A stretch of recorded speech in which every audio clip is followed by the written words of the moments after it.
Sections 32A and B, criminalizing FGM, a lot of engagement were conducted from community, institutional, and policy levels involving entire communities. This resulted in the reduction of the prevalence of FGM from 90% in 1990, with a regional variation to 76% in 2013. FGM became a household word discussed in various fora. Over 500 communities have abandoned FGM through public declaration. Some of these achievements was as a result of the work of the government of the Gambia and the joint UNFPA and UNICEF program for the abandonment of FGM. The attempt to repeal the law that prohibits the practice of FGMC in the Gambia was foiled through joint efforts with all relevant stakeholders. The government and the CSO coalition was established under the leadership of the ministry and sponsored by UN agencies. This occasioned the implementation of the Integrated Government and SEO Scale-up Response Plan. This roadmap facilitated joint efforts in accelerating social mobilization campaigns across the country. Special focus was put on National Assembly Committee on Women and Children, Social Welfare, the Persons with Disabilities, National Assembly Committee on Constitutional and Legislative Matter as a critical entry point of engagement to uphold the law. A National Steering Committee has been constituted, chaired by the Minister of Gender. This committee meets monthly to review the implementation of the joint government CSO work plan currently being implemented with funding from UNFPA, UNICEF, and the American Embassy. This proposed strategic engagement initiative represents a holistic approach to addressing the challenges faced by women and girls in the Gambia. While the initiative is grounded in a high-impact agenda for community well-being, it highlights issues that affect especially adolescent girls and women. In its drive to protect the welfare, health, and well-being of women and girls, the Gambia will continue social mobilization at a community level on the health and reproductive health consequences of FGMC, as well as human rights violation of the practice, while at the same time popularizing and implementing the law. Efforts to advance gender equality require improved coordination at an interministerial level and across different states and non-state actors. I wish to express my appreciation to Freedom House and all development partners, non-governmental organizations, and civil society organizations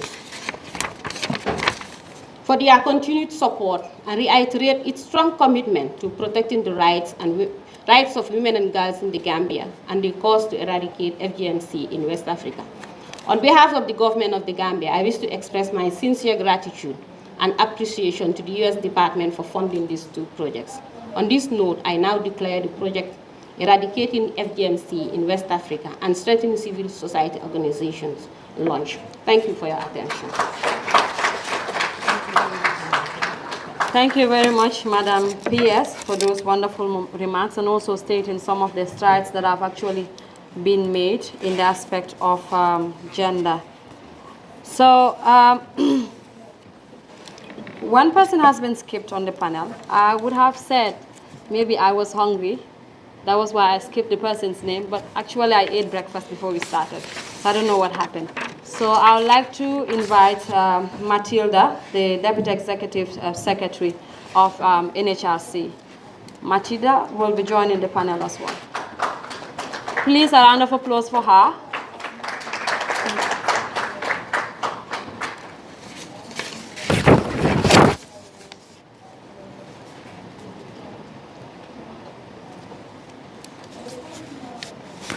Thank you. So we have the panel completed.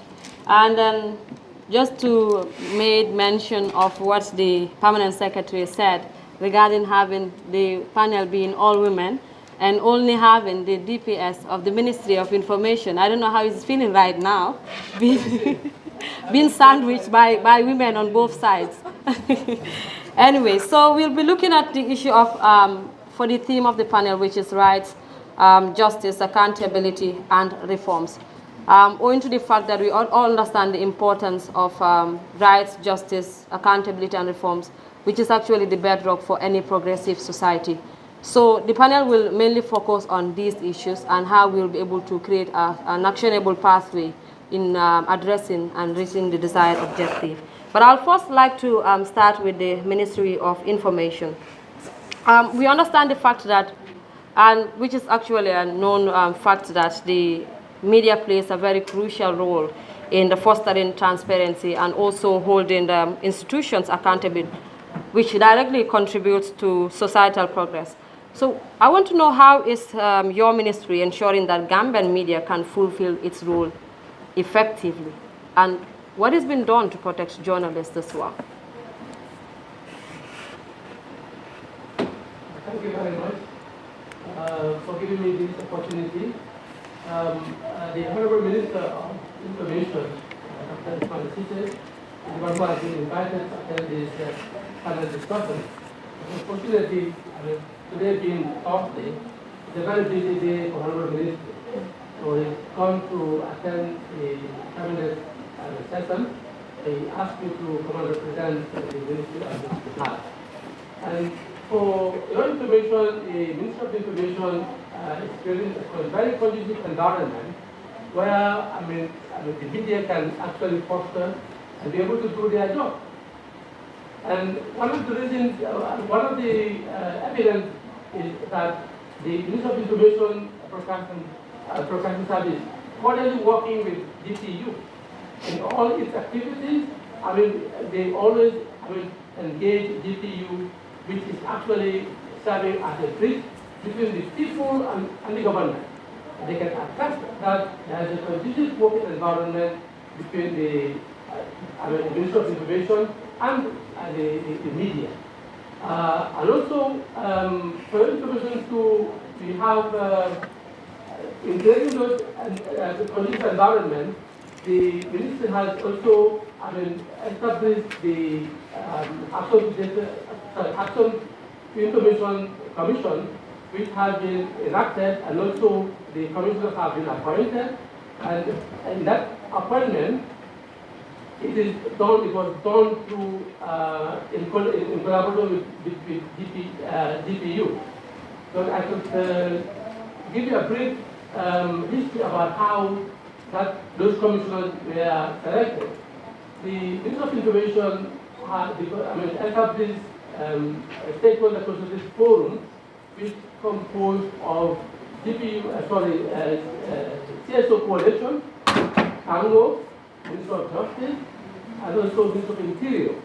And in that committee, were the one tasked to identify the commissioners who would be actually serving in this commission. They made their representation, and it's not done by the Ministry of Information, it was done by the committee to identify the potential people who can actually serve in that commission. So they made their recommendation. Those recommendations were then forwarded to Cabinet. Cabinet also did their scrutiny, review it, then made a recommendation and also forwarded it to the National Assembly. So the National Assembly also made a selection, and then to finalize the ones who have been selected. So you could see the transparency nature of it. It's not like government or the Ministry of Information single-handedly choosing the individuals, or government are doing that. But they did that in collaboration with our partners, who are actually CSO Coalition, because these are the people who would be going out there to serve the public. So obviously, the people to be there need to be selected through a very transparent manner. So, and also having the commission established, we are working with them also to develop a roadmap for the implementation of the Action to Information, because the act is one thing, the implementation process is another thing. So we are working with them, that is GPU, which is also a representative of the media houses, to come up with a method as to how we're going to implement the Action to Information Act. Because it's very, very important. Its implementation is very, very, very important. So we are working with them in collaboration with Freedom House, who actually, agreed to support the process. So you could see that the government is actually creating that conducive environment. Furthermore, the ministry has created a face-to-face way of the government communicating with the public. One of its activities is the bi-weekly Masakunda. This is a program where we invite, heads of institutions, public institutions, to come and, interface with the public, where they come and then deliver and their achievements, what they have been doing all along, and also what their challenges are and what their plans are for the future. This is all, to bring information to the doorstep of the public.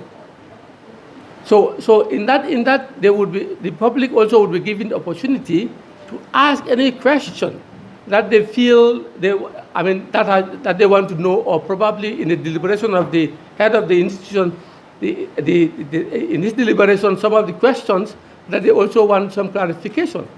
So we also have weekly press conference that is also, having created a conducive environment where the government would now come and speak to the public about ongoing issues, burning issues, or anything that they want the public to know about. So these are all methods of creating this conducive environment between the media, the public, and government. Because without this, there would still be a lot of misinformation and disinformation. Because information is something which, if you don't give it out, people would actually create their own information. You can stop it. But creating this interface between government and the public would minimize or mitigate the rate of misinformation and disinformation that is going on. So for that, I would stop here until... All right. Just to ask maybe a follow-up question, taking cue from where you actually left off, in terms of some of the efforts that the ministry has been doing. But why do you actually create a balance in between promoting press freedom and also some of the reports that journalists actually also do in terms of human rights and some accountability issues? Anyway, I think in that I think I don't think I can answer that question. Okay. Because the Honorable Minister would have been very much poised in terms of his interaction with the media and as well as with the public. All right, thank you. So I'll just swiftly move on to Annette, the president of the Women Journalists Association. We all know the crucial role that media play, especially women journalists, in time to bring in issues on the forefront, especially when it comes to bringing marginalized voices to the forefront, which is critical to inclusive societal progress. What structural or cultural barriers are there that actually hinder them in doing this as expected? Good morning, everybody, and of course, thank you to Freedom House for organizing such a wonderful event, and of course, a very fundamental panel discussion, which is the center of discussion. And I would have loved the representative from the Ministry of Gender to be here, and of course, but she's gone. I would have loved her to be here to answer this question. Before we talk about the cultural barriers we are faced with, the Ministry of Gender is our focus, and it's one institution that the women journalists engages and intends to partner. And part of the things we are doing, which I'd also mention here, is we are currently running 2 projects funded by USAID for one, and which is Freedom House, and the second one is a grant we've got from the US Embassy. And both of those projects are looking at training women journalists to overcome the questions Aisha has asked, which is to train them, give them the required skill and the mentorship and the coaching to work on gender-sensitive reporting, stories of SGBV, which includes FGM and human rights and looking into that context. Now, our role as media is to hold these ministries and the individuals, including the CSOs, to account as to what, how, and what exactly they're doing, right? And like I said, we're mentoring 20 young women, and most of the time, to do these stories, we always need stakeholder source and expert source, which falls under the Ministry of Gender. And I can tell you, majority of our mentees are struggling just to have simple access to the Ministry of Gender. Even to respond to messages and emails are tiring. And then they will give you appointments, you go there, the whole day, waiting, nothing happens. So talk about challenge for us in terms of bringing the stories to life. This is one of the stories, this is one of the challenges we're faced with, especially with key stakeholders, having them to actually talk about issues like this, including the policymakers as well. So another thing we're also doing, again, is reporting on sexual and gender-based violence, which is a separate project where we're training women journalists on ethical and gender-sensitive reporting, again, mainly focused on investigating stories of FGM, SGBV, human rights violations. And again, I talk about the culture, and what we're faced with is the truth that is patriarchy. I'd say this is deep-rooted, and even people that are affected are reluctant to share their stories. And for us at Women Journalists Association, we believe and we're ensuring that women talk about women and women write and report on women's stories, and ensuring that there is gender sensitivity in all the reports, but fundamentally reflecting the voices of women in society. But how do we achieve that if the stakeholders are not willing to actually talk to the media? So most of the time they talk to the media is only to tell you, we have a project, we are launching this project. But when you are up for a serious story, this is where the biggest challenge we are faced with, and this is where they dodge the questions that matters. This is where they dodge what is relevant again. And also, when we talk about accountability, we are the ones as women journalists or as a media personnel to hold the CSOs, the government, the policymakers to account again, because like I said, our role is we serve as watchdogs in the country. And again, as women journalists, this is something we are encouraging, we're ensuring that it happens, and we're empowering women journalists to go out for these stories and look at human interest stories, stories that focus on highlighting the importance and addressing the issues of FGM, CM, SGBV, and also promoting the CSO in terms of talking about fundamental stories that really, really matter, and not just the conferences and the opening sessions for workshops, and the list goes on. Do I still continue? Yes. I have a long list, and I don't know if everything would fall to in your question, but technically it all looks at that. So challenges of human rights defenders face in it's that we would also want to look at the threats, the harassment, the restrictions that are faced by activists. Because recently this is becoming that women journalists have been harassed, have been even at community levels, they've been here to actually advocate for justice and transparency by reporting stories like these. And the only way we can report stories like this is when we partner with CSOs in the country, right? When these things happen and we are not there, it is fundamental for CSOs to establish that contact with women journalists, to always ensure that there is the women biases and all reporting on sexual abuses, reporting on accountability and transparency. Now we'll also look at one thing that is one of our major. 30 seconds, Annette. I asked you but then you said I should talk, and I've only started with 3. You already listened.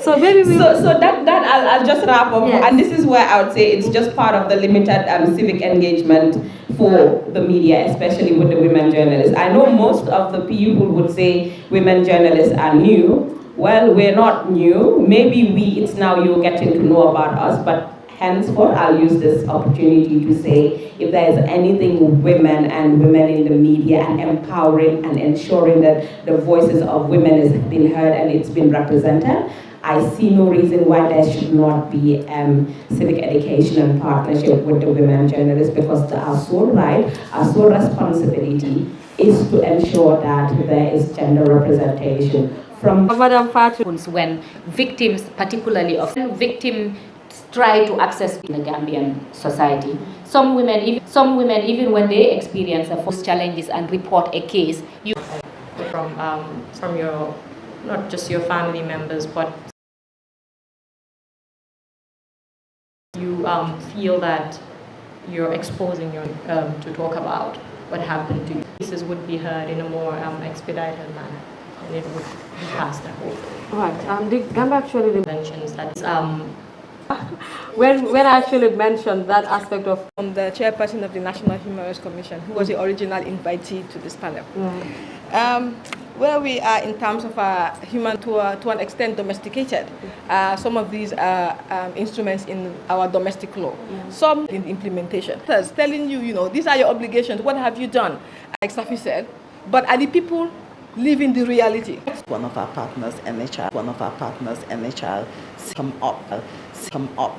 So we've done outreach issue, court system on the about implementation being only focused on this during the 16 days activism. All say we make promises, we make pledges, and then we drop the ball.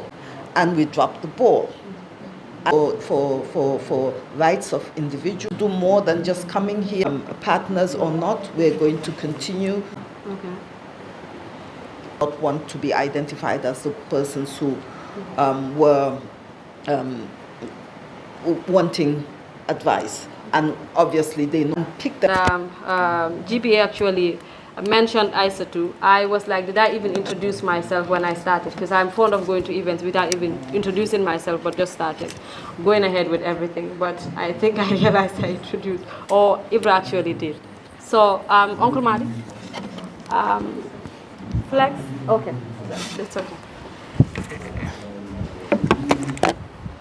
How does it work? Is there? Okay. Thank you. To say to Freedom House for thanking them for this event and the panel, powerful panel, indeed. I think it's a song we've been singing, implementation, the challenges in implementation, but also our context, as Fatou said, the patriarchy that exists, but also it's about the willingness on everyone's part, the political will, if I can say it that way, whether it's a journalist or civil society or state institutions, our willingness to really make these things work. Ultimately, there are so many inhibiting factors, institutional, legal, administrative, socio-cultural, and so it would require a certain amount of, offensiveness, if I may say it that way, that we are already prepared to, invade these spaces to make sure rights are protected, to make sure laws, domestic and international obligations that we have are, upheld, are protected, implemented, but also to make sure that we are professional. We are professional and efficient, particularly for civil society and for the journalists. I enjoyed Annette's conversation about the women journalists, and they have a huge role to play. I think what has been happening over the years is the over-dominance, even within the media sector, the patriarchy, and of course, most journalists are men. now that we are having women journalists, when I look at the landscape, in fact, I seem to see more women journalists really than male journalists. But that is why they should also become convinced, of the rights of women, and with the preparedness to go on the offenses to make sure they ensure accountability. I mean, we've been sitting here since when did we have the Ministry of Gender, and so on. But why are women journalists? Of course, all journalists should do so. Take it upon them. There are a lot of mechanisms Gambia is involved in. I mean, the UPR system and other things like that. But also the way Anmane Ministry of Gender is in itself promoting, protecting women's rights. These are things that should interest women journalists to go into to find out what is happening, what are their issues and challenges, and so on. So one can speak to these things on and on and on. But I think all of the issues that have been raised are things we've been singing. And for me, I think we should continue to talk them, but really I think we should get into action. Yes, so it is not merely to identify them, to speak about them, which is still our commitment, but that commitment has to translate into action. And that action is really holding state institutions accountable. We cannot sit here, access to justice, we are still complaining about delays. Why are we having delays? I mean, when lives are being lost, when people are being maimed, when people are being, violated, and we still having delays. I mean, up to yesterday, somebody came to me complaining about delays, in accessing justice. That has to stop for a society that is supposed to be modern and democratic in 2024. So all the legal frameworks are there, all the institutional frameworks are there. So we got to make them work. I think for civil society particularly, this is what we got to do. And just to inform you, the minister is here, the permanent secretary also is here. We have the Access to Information Act, and we have our organization, the Edward Francis Small, Center for Rights and Justice. Precisely that is why it is created, that we want to move from talking to action. And so, what are you doing to make sure the Information Commission is active, is running, but also more importantly, all public institutions have the necessary infrastructure for access to information so that they provide information, which is critical for human rights protection, for combating corruption, for good governance, and for preventing abuse of office and so on. Thank you. All right. Thank you very much, Uncle Madi. Thank you. Yes, Mr. Jaune wants to say something. We have a mic here.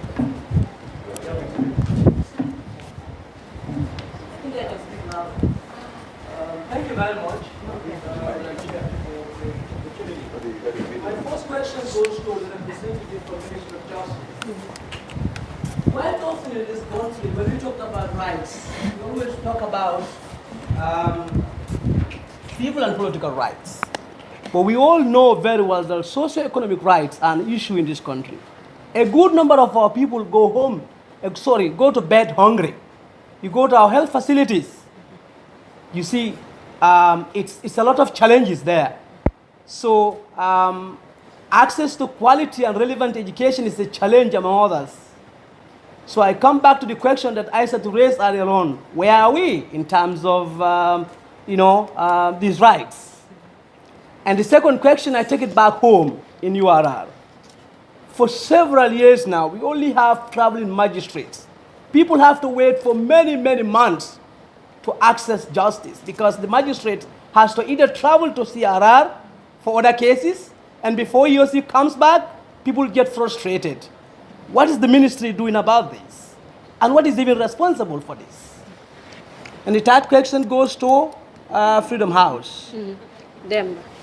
Our organization is very much interested, and I'm sure many other organizations will be very much interested in strategic litigation henceforth to ensure that we address issues of impunity in this country and hold UTPRs accountable.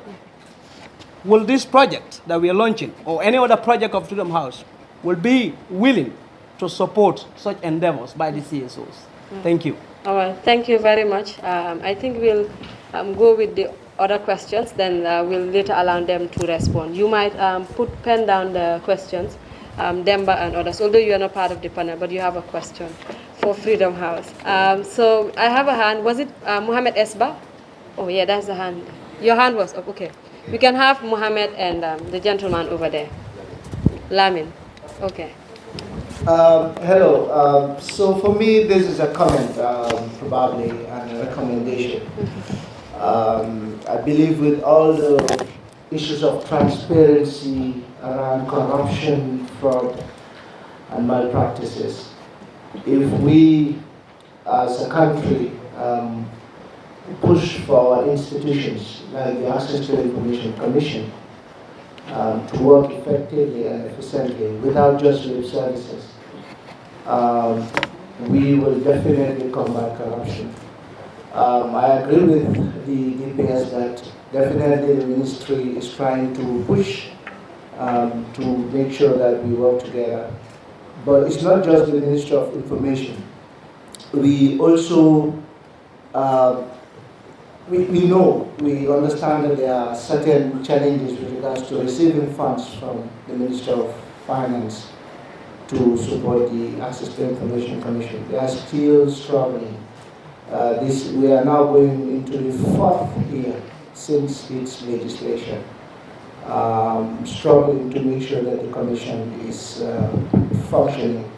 And also Madi made mention of institutionalizing certain things, putting certain things in place. For example, the culture of keeping information has been there. So how can we demystify that culture? How can we make sure that, because imagine a permanent secretary is telling you that, or a director, because we had interactions with them, they're telling you that if you give certain information to the public and if the opposition got hold of that information, it's just like you are giving a knife to your enemies. These are senior officials, and if they are speaking that way, then it is a problem. Then still that culture is there. So how can we ensure that it's not only the Ministry of Information, but from the Presidency to the Ministry of Finance, to be honest, the Access to Information Commission, they are struggling as we speak. I know there are certain things I wouldn't say, but right now, how can we push to ensure that the Access to Information is up and running? Yeah. All right. Thank you. DPS could put that down. Lamin, right? Yes.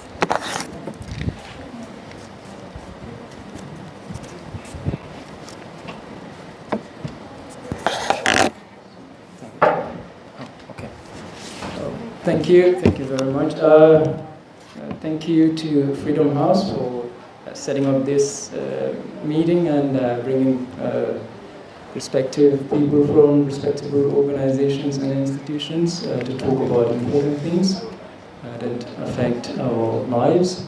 And it is indeed great that today there has been a talk on freedoms and rights of women, most especially, and representation of women and empowering of women in our communities. And I especially wanted to touch upon two things that Madam Cham mentioned while talking. That is, what benefits women actually benefits men too. I think this is very true, and speaking from the men's perspective, I think we are all in this together. When you support a woman, you directly or indirectly supporting yourself. And also the second part that she's mentioned has to do with dropping the ball. Once the rolling out or a project is implemented and the funding stops, everything else, every other activity stops, because there is no money anymore, so everything has to stop. I think her mentioning that we have to change that and we have to make sure that we continue with the advocacy, our activities to make sure that lives are impacted positively is really commendable.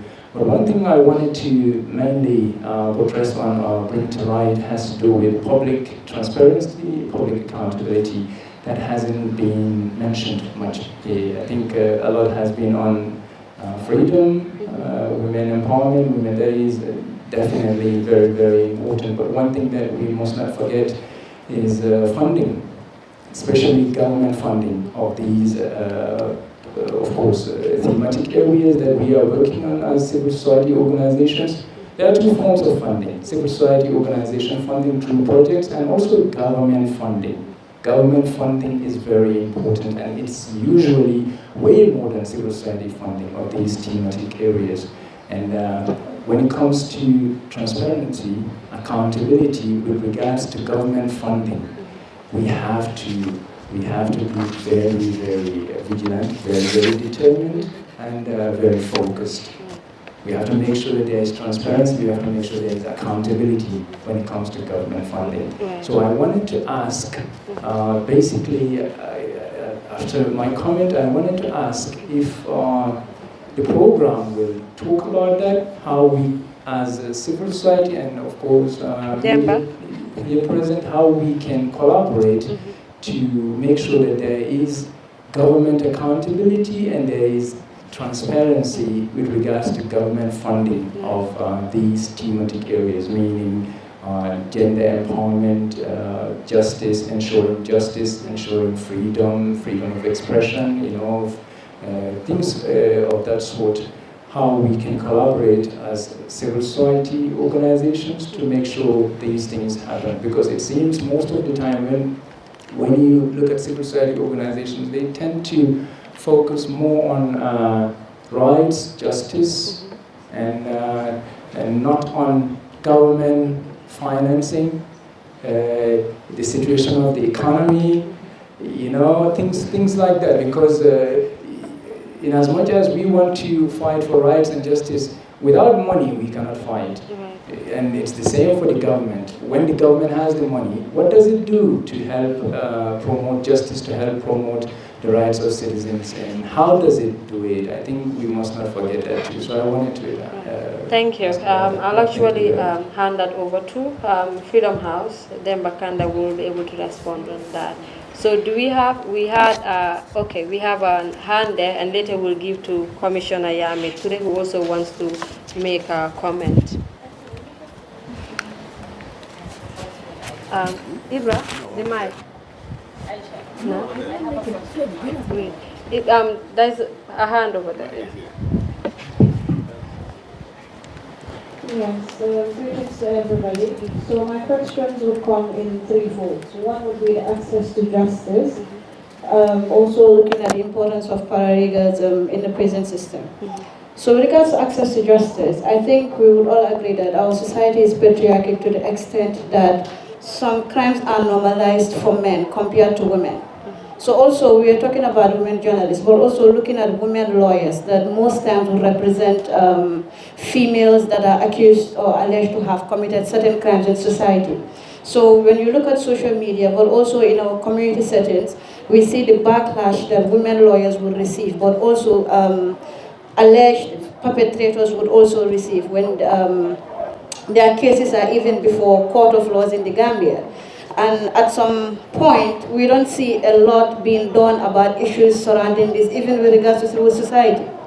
So I would want a member of the panel to shed light on this, probably from the GBA or Ms. Fatou Baldeh. But when we talk about the prisons, we all know the prison service is not one to write home about. First is because these are colonial structures. They are more of punishment centers than rehabilitation or places for integration. So when we talk about human rights, mostly we look at it from people outside of prison, but people in prisons are not given due diligence. People don't talk about issues surrounding prison much. So even now that the government at some point talks about the prison and talks about the issues of rehabilitation and all the good works that are happening inside prison, there's still a lot of horrible stuff happening inside the prisons. So when you also go to remand wings, for instance, you would see people spending unbearable years in the remand wings. If you go to the female wings in the prison, It's just something, nothing to write home about. What is GBA doing? What are civil society organizations doing? We're talking about legal clinics, but that is why the issue of paralegals in prisons is very important. Because you would find to it that if you talk to people who have been to prison, they will tell you when people come, these prisoners are even afraid to talk to these people about certain things, because at the end of the day, they would leave. And when they leave, they are there with these prison officers. They know what they go through in the hands of prison officers. Just last week, we were in a radio program. After the radio program, I had to be called to, I don't know whether I was being threatened or I was being intimidated, because someone came to the radio program, called the prison officer's name, and the prison did not take it lightly. But then I think we have passed that era where people would be called and intimidated upon simply because they are talking about issues that are affecting them. So you would see we have still not shifted from that era of, I will not call it dictatorship, but era of intimidation, where people in high authorities would not address issues that are affecting the public, but they want to silence the public. So I would want us to look at it from female lawyers that are also representing very important cases in courts, but also offenders or people who are alleged to have committed crime who are also women, but also looking at advocacy regarding issues surrounding the prisons and also prisoners, both men and women alike. Right. Thank you. Thank you. So I'll shift to Ms. Ameture, ATI Commissioner. She wanted to make a few remarks, comments to say. Yeah, good afternoon, everyone. And I'd just like to, first of all, appreciate the work that DPS Kinteh has been doing, working closely with the Commission. I think my comment would largely be centered around the President, or MS is no longer here, the President's question about, or concern about civil servants not understanding that access to information is a right. And I think from the conversations we've started having with some of the PSs and even the Chief of Staff yesterday, is that they do understand that there's a legislation when it comes to access to information. But we need to also understand that civil servants find themselves in a very tight position because most of them have already taken out, is it the oath of secrecy or sworn that allegiance of secrecy. And now you have that you've taken upon because of your position as a civil servant or a public servant, and you have the access to information law. I think this brings the issue of, or the need for us to continue engagement and sensitization and building the capacities of our public officials. Because in as much as the law is there, if they do not understand, then we'll always have that back and forth between the public, the commission, and government, and this should not be the case. So the need to engage, the need to sensitize for them to understand that giving information is not you stabbing yourself in the back, but this is information that should ordinarily be in the public domain.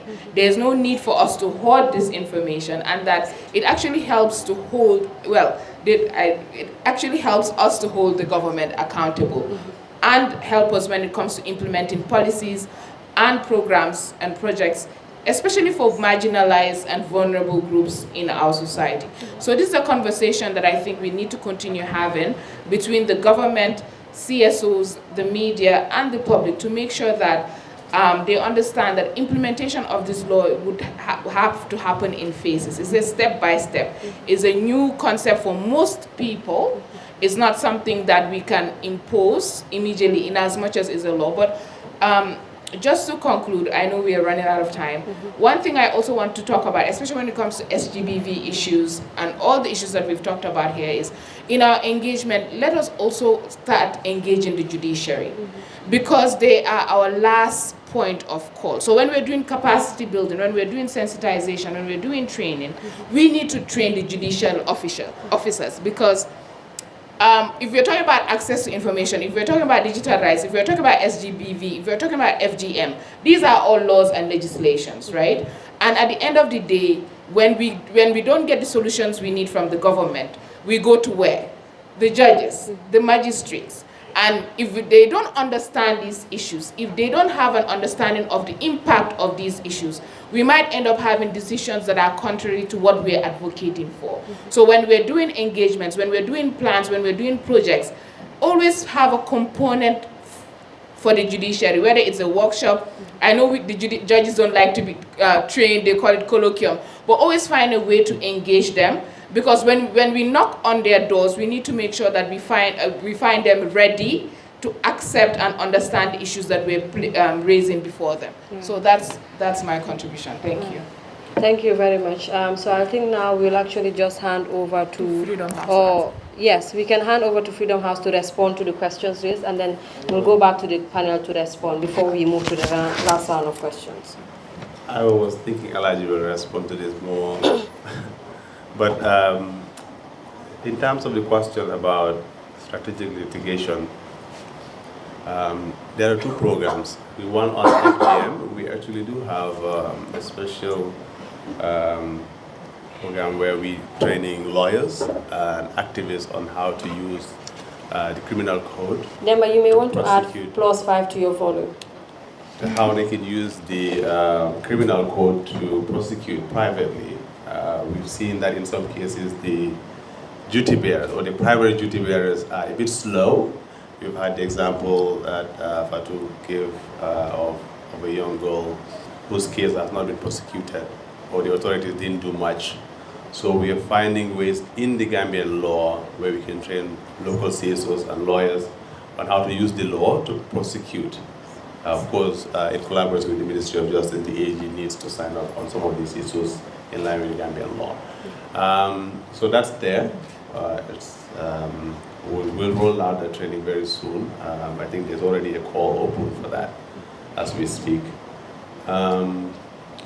The second program, which is the accountability component, it's there in the sense that we're also advertising a call for CSOs. This one is targeting CSOs to now write proposals to us. We'll fund at least 4 proposals. If I'm not mistaken, at least $100,000 US. That's a significant amount of money. I know that it's expensive to take a lawyer, but I'm sure if you come up with a very good strategic litigation proposal, I see no reason why we can't fund that. So at the end of the day, however, I have to say that these proposals are subject to review in line with the scope of work that we'll publish. The call for proposal, please be on the lookout. We'll be out either today or tomorrow, or if not, latest next week for sure. And that's a similar response I have for you. It's open, it's mainly on issues around accountability and transparency. So the means to achieve that, it's up to you, these local CSOs, to look at what the best way possible and how much can we achieve that.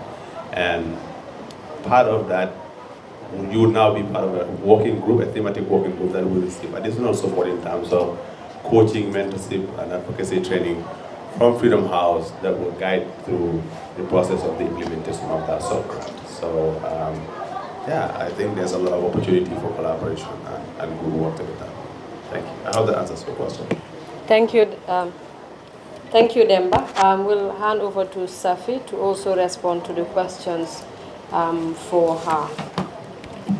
Thank you. So I'll start with the second question regarding the traveling magistrates. Yeah, I'm afraid that is something that falls under the purview of the judiciary. The judiciary is in charge of the court system. Ministry of Justice does the prosecution, so the judiciary would be better placed to respond to that question in terms of why you have traveling magistrates as opposed to having a fixed magistrate court there. So unfortunately, I can't be of much help. But in terms of, your question regarding economic, cultural, and social rights, well, I think all human rights matter. It doesn't matter whether it's economic, social, political, or whatnot. And I believe the government has been striving to ensure that, it's a complete package. We're currently due to submit our UPR report. And during that process of compiling all the answers, you realize that, matters relating to access to education, access to healthcare, and other, rights such as that, we're being reporting on that. So maybe once we submit, it's always available for everyone to read the reports. You could also check the previous report that was submitted, I think, 4 years ago. I think we submit every 4 years. Yeah, it would be difficult for me to give you exactly everything that has been done, because these are cross-cutting areas that some of it actually fall outside of the work of the Ministry of Justice, like access to basic and secondary education, access to healthcare, and all those other things. But I could share the reports or direct you to the link where you'll be able to get a comprehensive report that the Gambia submitted to the UPR. Thank you. Okay, thank you. We'll move to Matilda. Yes. Thank you. I mean, there was a lot of discussion around human rights. Not sure whether there was a direct question, but issues of corruption were talked about. And I think we need to realize that when it comes to human rights, the term, we always use the term that human rights is indivisible and interdependent. That means that for you to enjoy one right, you need to be able to enjoy all the other sets of rights, right? And when you violate one right, it's like a tumbling block where all of the other rights are also violated. So when issue, I remember sometime, was it last year or 2020, latter part of 2022, we had a conference on corruption. And I remember somebody high up in government called us and said, why are you having a conference on corruption? It is not a human right issue, right? But then we had to explain to them how corruption impacts human rights. Because if government funds are used and wasted on or stolen, or you know where I'm going, yes. And those funds are meant to be used for what? Our education system, the healthcare system, and therefore it leads to what? The education system that we have right now, which I think the Minister of Education is trying to do a lot, but our education system right now is not up to par, right? Our healthcare system is also not up to par. Again, the government keeps on reassuring us that they're doing a lot. I'm not in those ministries, so I'm not quite able to determine, but I'm looking at the end result. So we are not looking at what they do, we are looking at the end result. Are we enjoying those rights, right?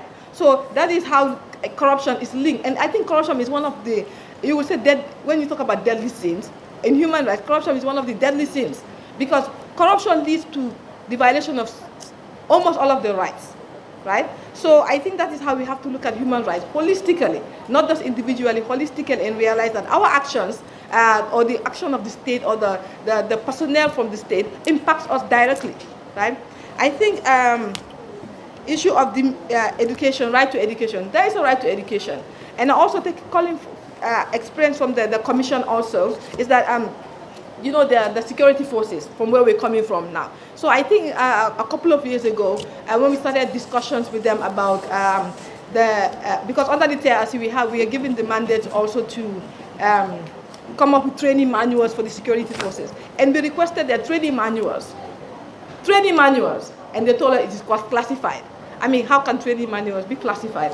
So because our act also gives us that we can compare the production of documents, we have to have a one-on-one with them. We have to sit down and explain to them that not everything is classified, because that is what you get when you get information from the government. Everything is classified. And as was stated, that because they're taking some form of oath or all of that. So you have to also demystifying that. Explain to them, this oath is meant for ABCD, but it does not extend to this. Not everything is this, not everything is that, because we tend to just not even understand what we're doing, but just follow, just because a superior tells you, you do ABCD. And we should learn also from the TRC. Sorry, I talk too fast. We should learn from the TRC, where criminal responsibility is an individual responsibility. So you cannot go commit and say that my superior told me to do ABCD, which is a criminal offense. You are individually responsible and will be held liable. Your superior might also be held liable, but you also are going to be held liable. So we should also think about those things when we're committing these offenses, and we think that it is a justification to say my superior told me to do ABCD. It is never a justification. There's no more. Accountability measures. Definitely, we have very, very weak accountability measures. Very, very weak. From state to even in the private sector. our accountability measures are very weak. Nobody seems to be able to hold people accountable for what they do or say. And when I'm talking about hold people accountable for what they do or say, I'm not saying that restrict access to information or go after the media. I mean, because when you say this type of thing, we have to look at it in the context that we are saying them, right? When we talk about accountability, people who have committed crimes should be held accountable. But government should also put the mechanisms in place where you can hold these people accountable. And another thing that I wanted to mention was that when it comes to our security, here I'm talking about the police investigating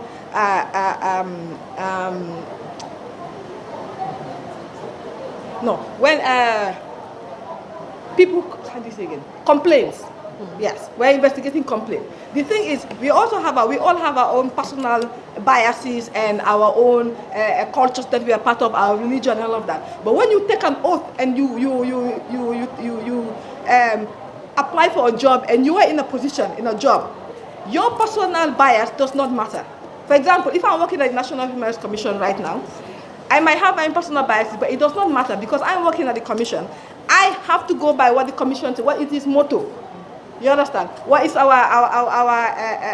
we're working towards? We have our working documents and everything. That is what should guide me, not my own personal belief or biases. And so for the security forces, I always say this is what is important. When someone reports a matter of domestic violence or gender-based violence, you cannot tell the person, it is our culture not to report these things. Because it happens a lot. In fact, 99.9% of all of the domestic violence cases that are reported at the police, these people are sent back to go back to their families, or even the worst is when the police people take you back to your family and try to mediate. I mean, then they leave you there, and then the family is like, it's like even worse, right? So we need to, it should be borne in mind that your personal whatever is your personal whatever. But when you are in a position or in a job that you have applied for, nobody forced you to be there. You have to go by the mandate of that institution. I think that is very important that we remember. Well, the issue of prisons, yes, that also touches on human rights, of course. We need to also, yes, their rights are being violated from the accommodation, well, when I say accommodation, I'm putting it very nicely, to the treatment and all of that. We have done a lot of visits to the prisons and all of that. We even have every couple of years, we have a prison report.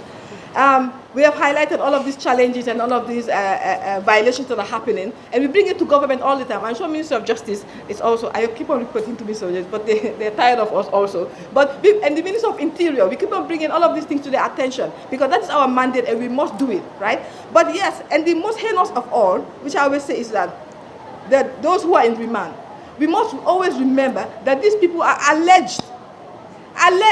Nothing has been proven, they have not been convicted by a court of law. But their conditions of living even worse than those who have been convicted, right? This is very, very heinous. A person can be in remand for 10 years, then acquitted. Then there's no mechanism in place in society to put that person back to where the person came from, right? So the person now leaves, goes into society, and even in remand, people become criminals in remand. Because that is, if you mix people, sometimes you learn from other people, right? You need none to survive. And because when you leave, the stigma that follows you when you leave prison or detention is that you can't even have a good job. How do you survive? So we should always, maybe looking at best practice in other countries where we are the people are giving bail. But also in Gambia, we don't have those mechanisms in place. How do we track people that we give bail to? That's another part of the mechanism that is missing. So when we so it's like a holistic thing that we have to look at. It's not just one. It's holistically to protect the rights of all persons living in the Gambia, not just Gambians, by the way. All persons living in the Gambia, we need to put these mechanisms in place. 30 seconds. Okay. Where? Oh, transparency. Did I talk about transparency and accountability? I did? Yes. Okay, good. Then that. All right, we move on to GBA. Annette definitely has a partner here. Thank you very much. I think you're struggling with my name. I'm Penda. Right? Penda, okay. Thank you. Okay, thank you. I'm responding to the lady. I don't know your name, but I will take your name later. I'm glad you raised the issue of the prisons. But before I go on to that, I think we need to understand that the Ministry of Justice is not the same as the judiciary. In fact, the judiciary is a separate organ of government, and the Ministry of Justice is within the executive. So I will also respond to that in the sense that when we did our outreach program recently, we are aware that we still have traveling magistrates. And these regions are so developed, they're far more developed, not far more developed, they're as developed as the Greater Banjul area. So there is no need for us to continue to have traveling magistrates in these areas because there's very limited access to justice as a result of that.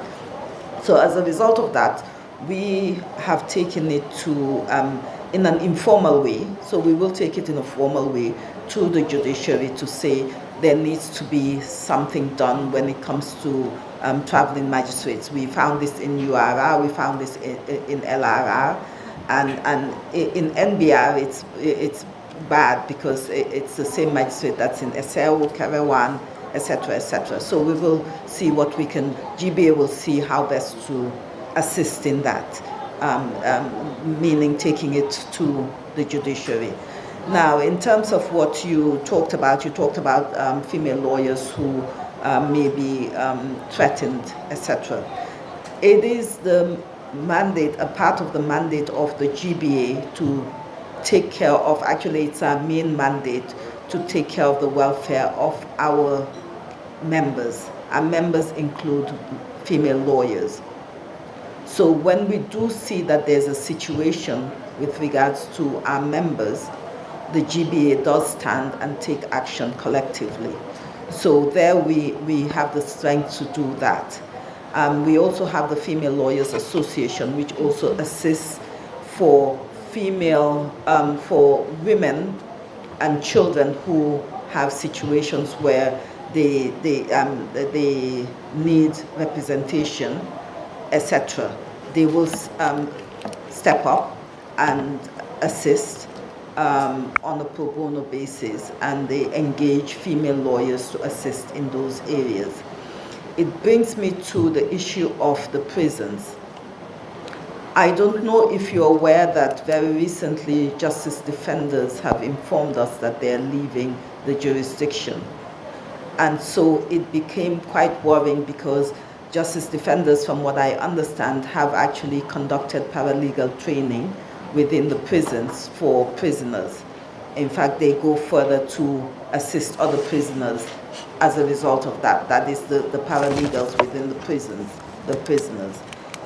So we have seen this gap, and we actually were engaged when they were handing over to the prison, that is justice defenders. So we are hoping that we will be able to step in to address, to assist in addressing the issues regarding paralegals within the prisons. So the GBA, one of the committees that they do have is a prisons committee. So it is something that we intend to, one of our executive members actually is here, that's Ms. Ture, Ami Ture. One of the intention is to trigger the prisons committee. And it is hoped that these are issues that will be taken by the Gambia Bar Association's Prisons Committee to deal with the issues of paralegal training within the prisons. And also going further, like Matilda has said, the world has gone beyond calling prisons prisons. They should be correctional institutions, so that when these prisoners leave the prisons, they would have reformed and be able to be included within society and do something for their benefit than actually punishing them in prison. And then when they come out, they continue to offend. So one of the things that we are proposing for the GBA to do is to come up with pressure as a watchdog to say, look, let's move away from the issue of prisons. Let's move to correctional institutions, calling them correctional institutions. We can go into this a lot, because you also have the juvenile prisons, etc. So, so we, the GBA, are looking. We haven't done that yet, but we're looking into seeing how the prisons committee within the GBA will step into the shoes where it's possible, where we have partners, step in the shoes of justice defenders to see how best we can address the issues that you talk of. Thank you. Thank you. Madam Fatou Baldeh, quickly. Thank you. For me, just to round up again, you know, the issue of sexual and gender-based always get lost in the conversation. You know, like we're talking at the heart of this project, both of them is addressing sexual and gender-based violence, is empowering women-led organizations in particular, that they're in a position that when such issues happen, they are empowered enough to react, to support victims, to counter, you know, any challenge that comes forward. So again, and this is a reminder to Freedom House to keep that in mind, because that is the fear. We are talking about accountability, we are talking about justice, and Demba, I hope you're listening. I'm throwing shades at Freedom House. You know, for the project, really, we're talking about accountability, but at the heart of this project is empowering civil society organizations, so that when, like what happened during the FGM debate, was that we all know that civil society organizations are not strong enough to come out and face such challenges. We want to be in a position that we don't have to wait for funders to come in, so we can come out and challenge certain threats that come to us. And we do hope that what this project gets to do is to empower civil society organizations, where we are in a position not just to go out in the communities and implement activities when we have funding. We should be in a position that whether there is funding or not, we have our staff in place, we have offices, we are able to go out in the community and have conversations with people and raise awareness of different forms of gender-based violence, including female genital mutilation. So again, for me, that's the message that I want to send, that at the heart of this project is to empower civil society organizations, so that we are in a position to be able to do our projects without waiting for funders to give us projects to engage our people. Thank you very much, Madam Fatou Baldeh. To the DPS, maybe you can just respond to your question and also look at briefly how would your ministry is doing or going to do in terms of institutionalizing the ATI. Yeah, thank you very much. Thank you very much for giving me the floor once again. I would also, first of all, want to thank Mr. Jobate and the CSO coalition for them acknowledging the paradigm shift in government's effort to create a conducive environment, a very good environment between government and the media. And we also would like to register the fact that the political will of government in establishing, bringing about accountability and transparency is actually on the way. But the fact that, I mean, it has gone in establishing the oversight authority, the ATI Commission, for it to, I mean, be an oversight independent body. So for that case, that political will is actually registered. Not long ago, I mean, the commission was supported to go on a study tour to Ghana to learn the best practices, because they would be the one enforcing this act. So they would also need to understand what has been faced by, what is being faced by their counterparts in the sub-region. So for that learning process, so that when they come, when they want to implement, when it comes to implementation, I mean, they would have already been prepared enough about the challenges that are actually accrued in the implementation of the act. So coming to the question that the President had asked Mr. Bah regarding the information that some public officers may actually hide behind the oath of secrecy. We should not also lose sight for the fact that when we say information, public information, there are sensitive information. Not all information can be given out to the public. That's not possible. So there are exceptions. But however, if you ask for any information to a public institution and they did not actually deliver or they didn't answer that or give you that information, that is the responsibility of the oversight authority, that's the ATI Commission. You can write to the Commission. They would actually review that to verify whether the information that you are asking for is a classified information or not. If they deem that it's not a classified information, the Commission would take it upon themselves, to engage government to ensure that they provide that information for the fact that it's not a classified information. That is the way forward.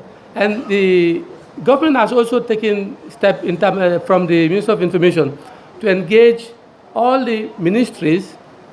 We've written them a letter to ask them to submit and identify a focal person who would be representing the ministry. They call them information officers. So that, whoever wants to write to any particular ministry, you would know where to direct your letters to. So we have also received some response from ministries identifying their staff as information officers. And these are not junior staff, they are senior staffs in those ministries. So you could see that we have started the work. What we also doing now is to work on the implementation process, which is very, very important because it is from that you would know, what you need to do in terms of sensitizing the public. The CSO coalition also and the media, would be engaged in that process extensively. Because once we engage the media in the implementation or sensitization of the public, that's going to make the work much easier, both for the government and the oversight institute, which is the ATI Commission. So already people would have already been informed about what they need to ask, or when they want to ask, what the process that they need to follow. And also what are the classified information that they cannot actually ask for. So you see that it's going to make the work much easier for both parties. So on that note, I would stop here and then give you the floor. Thank you so much, DPS. Annette, quickly, in a minute, to respond, also look at what would be the way forward in terms of getting more journalists in terms of their interest, reporting on the issues of women's rights, access to justice, and so on, and how would you move on to collaborate with other CSOs?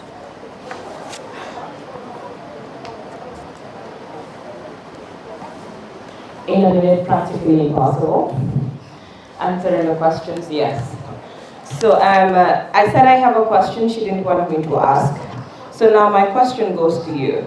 The Ministry of Information, the government actually, has actually funded a couple of media houses not long ago. And we don't know the criteria that were set, that qualified for those funding, right?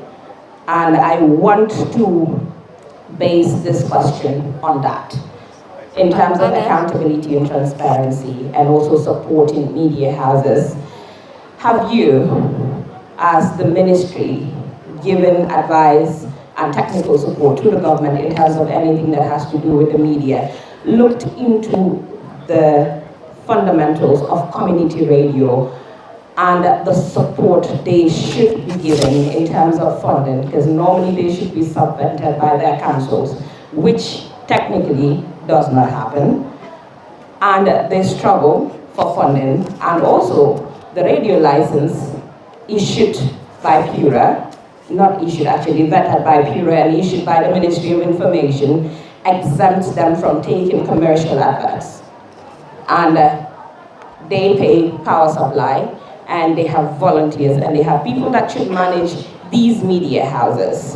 What has the ministry, in line with the government, is doing, to look into that aspect of community radios? I'm saying this because We are from a rural Gambia tour across all community radios from Brikama, West Coast, to URR. The only radio we did not go to was GRTS because it's not qualified to be a community radio. Now, across all these radio stations, the struggle remains the same, and the communities don't feel the need to pay for adverts or announcements because they're told that radio stations are exempted from taking adverts or commercials or payments. What have you or your ministry done in that line in terms of supporting and funding? All right, maybe we can discuss that over lunch, and we just go straight to your response, and then because we are a bit running out of time, we can actually discuss that over lunch, please. No, but this is relevant for everybody because there are stakeholders and CSOs here that would always need the services of these community radios when they go to rural Gambia. And they struggle because most of the time they are not even on air until somebody wants to use the radio. Yes, we can still discuss that over lunch, please. Let's just go on with your This is the most biased panel I've ever attended, and I have to say that. So I'll continue with what I want to say, and I'll ask that question anytime, anywhere again, because I mean, it's honestly, I don't know, something we have to look into if the government is giving funding to other media houses. So you might want to think about that for the meantime, since Aisha is trying to back you. It's okay. So I'll move on to that. Uncle Madi raised a very fundamental point which looks at the underrepresentation of women across and asking what are we doing as media houses and what are we doing as women journalists. Now I'll say that he's clearly right when he said that majority of reporters, more than 65% are women from junior reporters, and as you climb the ladder in the media, you realize that the number drops down, and when you get to the editorial positions, you count few women within that group, and most of the time, we actually right now, as I'm speaking, we don't have more than 8 female editors, right, in the country, out of the 46 registered on the Bureau list. And this is also another challenge we're faced with. And I'll take back the reference from the community radio visit we've just concluded last week. In all these community radios, all the community radios do not have more than 2 female staff. And these staff are usually not paid at all, right? Nor do they have contract documents. And we are talking about women reporting on women, and we're talking about empowering women to report on these issues. Now, what are we doing as women journalists? This is where we come in place, and this is why, from the get-go, I said, we are ensuring that we give mentorship, we give coaching, we give training, especially on ethical reporting, and reporting on women's stories to these women to be able to tell the stories that really matter and look at stories that will create impact in terms of human rights, transparency, and accountability, and the rule of law as well. So this is technically what we're doing at the moment, and that was why I said it was funded. One of it, the training bit, is funded by Freedom House, and this one we are looking at is also funded by the U.S. Embassy. So this is what we're doing right now, and we have had so much of the talking. And right now, we have the sexual harassment policy by the Gambia Press Union. You have the collective bargaining agreement by the Gambia Press Union. And we have a lot of other policies. But what we're faced with is the implementation of this law across both commercial and public media houses. So that is what I'll say, and I'd like to wrap it up from there. All right, thank you very much, Annette. So we'll quickly save through Saffie. You can just wrap it up to see where do we move on from here, considering what the issues we've been discussing. Thank you. Usually, when I attend such events, a lot of heat, we take on the heat. But then just to say that we appreciate these constructive discussions, because as public servants, we're here working for the people. And sometimes it's good to get this feedback, which we can then, channel to the right, head of the institution to move on forward with. But then I just wanted to say that in terms of accountability, we actually do have some structures in place, but sometimes I think there's a bit of a disconnect between, the citizens and the government. Sometimes people don't know how to access or how to deal with the government. Like sometimes you'd hear people say, well, I'm communicating with a particular ministry and I'm not getting a response. And maybe what you're doing is you're emailing to a particular person. But the right way to approach the ministry would be to maybe write to the permanent secretary of that ministry or write to the minister, but mainly write to the permanent secretary.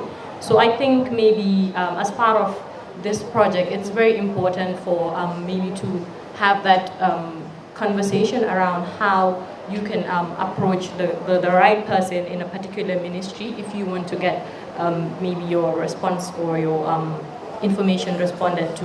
But sometimes maybe you write to a junior staff who may not necessarily have the right portfolio to respond to you. Maybe they attended your event, you had their email address, but they're not the head of that ministry. So the administrative head of every ministry would be the permanent secretary. That's the person you would have to write to, and write your letter, take it to the office.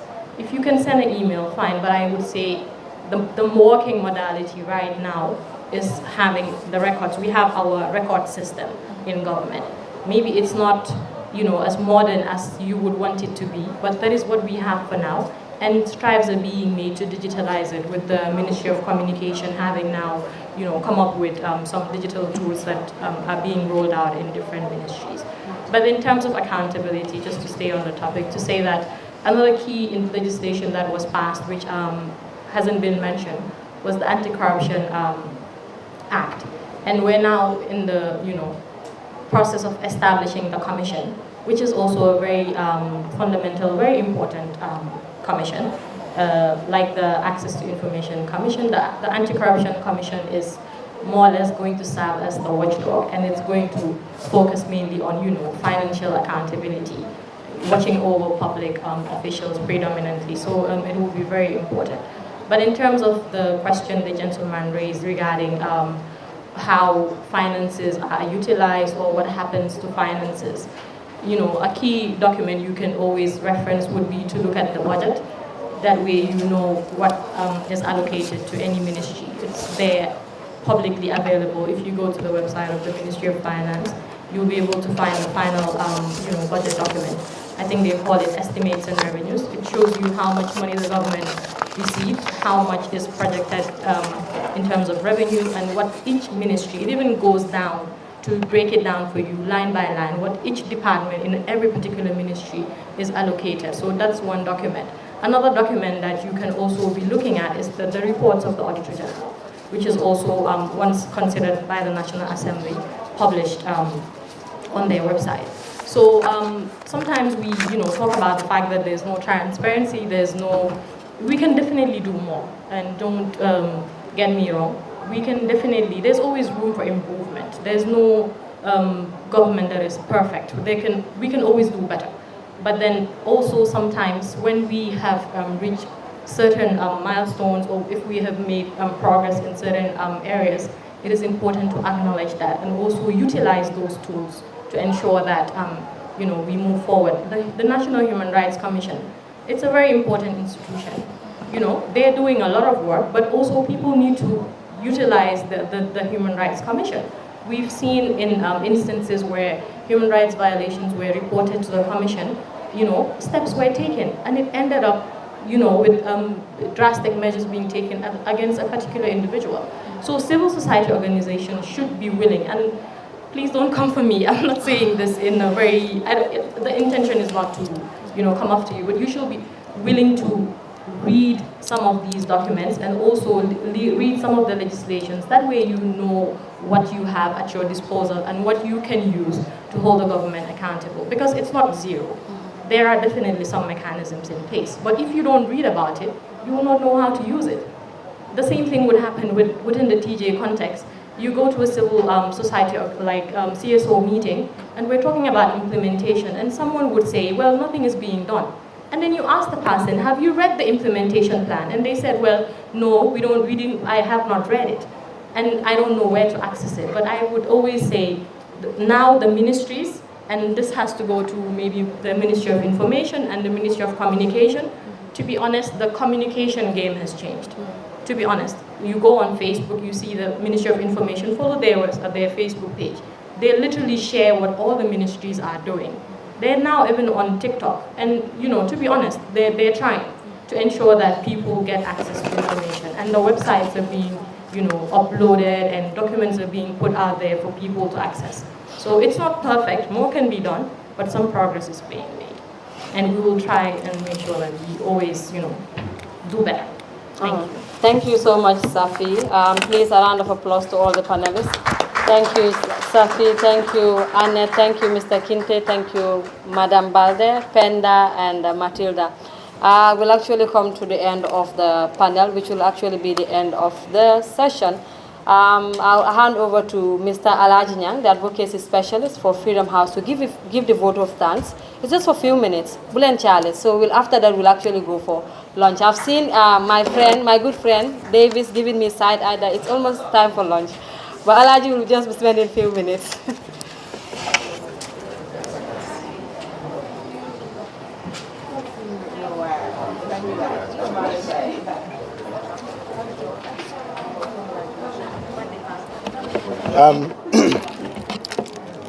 Good afternoon.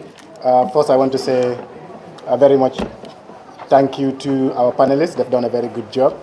But also thank you to everybody that came. You know, Freedom House value your presence, but also value and value your presence. And we look forward to continuing the partnership and the collaboration that we've had built during our PRJ project. So just to say thank you for coming, and you may go and have your lunch.